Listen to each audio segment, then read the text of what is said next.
கர்த்தருடைய நாம மாத்திரம் பயப்படுவதாக. இன்றைய காலை வேளையில் உங்களுக்கு ஒரு வார்த்தை சொல்லும்படி தேவனாய கர்த்தர் விருப்பப்படுகிறார். என்ன அப்படின்னா, நீ போகும் இடமெல்லாம் உன் தேவனாய கர்த்தர் உன்னோடே இருக்கிறார். வேறு யாரும் இல்லைங்க. நம்ம சொந்த பந்தம் எல்லோரும் நம்மளோட இருக்க மாட்டாங்க. உங்கள் மரண பரியந்தம் நீங்கள் சாகிற வரைக்கும் அவர் உங்களோடு இருக்கிறேன்னு ஒரு வாக்குத்தத்தத்தை கொடுக்குறார். என்ன இது யாருக்கு கொடுத்தார் அப்படின்னா, யோசுவாவுக்கு கொடுத்தார். மோசே இறந்துட்டார். இறந்ததுக்கப்புறம் இஸ்ரவேல் ஜனங்கள் என்ன செய்யணும்னு தெரியாமல் தகச்சு நிற்க போகும்போது யோசுவா யுத்த வீரனாக மாத்திரம்தான் இருக்கிறார். மோசையோட ஊழியக்காரனாக மாத்திரம் இருக்கிறார். ஆனால் அதுக்கப்புறம் அவருக்கு என்ன செய்யணும் அப்படிங்கிறது தெரில.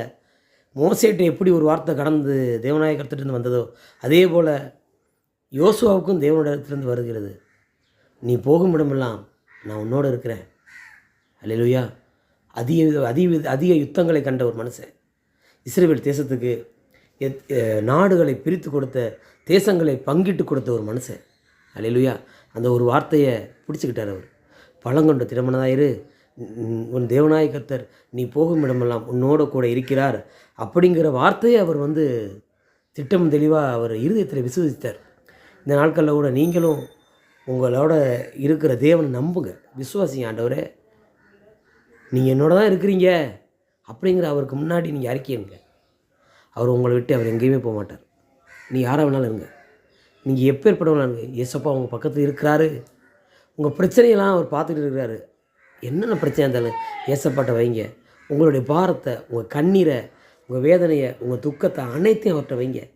நீங்கள் என்னோட இருக்கிறீங்க, என்னோட வர்றீங்க அப்படிங்கிறத ஒரு காரியத்தை மட்டும் நீ இருத்த தீர்மானம் பண்ணிக்கிறங்க. சுற்றி இருக்கிற ஜனங்களை பார்க்காதீங்க. உங்கள் கடங்காரங்களையோ, உங்கள் பிரச்சனையோ, வீட்டில் இருக்கிற பிரச்சனையோ, சகோதர சகோதரிகளால் வர்ற பிரச்சனைகளையோ, சுற்றி இருக்கிற ஜனங்களால் வர்ற பிரச்சனை எதையும் பார்க்காதீங்க. என்ன ஆனாலும் என் தேவன் என்னோடு வருகிறார் அப்படிங்கிற எண்ணத்தை உங்கள் இருதயத்தில் வைங்க. தேவனாய கர்த்தர் நீங்கள் போகிற இடத்துல யோசுவாவுக்கு கிடைத்த வெற்றியை உங்களுக்கு தருவார். அல்லேலூயா. இதனால் யோசுவா தன்னுடைய விசுவாசம், தான் தேவன் நான் எது கேட்டாலும் செய்வாருங்கிற ஒரு விசுவாசத்தில் தான் சூரியனை கூட கிளம்பி வந்த சூரியனை அடையப்போகிற சூரியனை அப்படி நிறுத்தினார். தேவன் ஒரு மனுஷனுடைய வார்த்தையை, தான் தேவனோடு இருக்கிறேன், தேவன் என்னோடு இருக்கிறார் அப்படிங்கிற ஒரு எண்ணத்தை அவன் தன் மனதில் நிர்ணயமாய் சத்தியமாய் அவன் இதயத்தில் ஏற்றுக்கொள்ளும் பொழுது தேவனாய கர்த்தர் அவனுக்காக நிற்பார். நீங்களும் இந்த காலகட்டத்தில் உங்கள் தேவனுக்காக வைராக்கியமாக என் தேவன் எனக்கு நிற்பார் அப்படிங்கிற எண்ணத்தை வைங்க. தேவன் கட்டாயமாக நிச்சயமாக உங்களோடு இருக்கிறார். உங்களை பாதுகாத்துக் கொள்வார், உங்களை ஆசீர்வதித்துக் கொள்வார், உங்களை கனப்படுத்துவார், உங்களை தப்புவிப்பார். ஆமேன். அல்லேலூயா.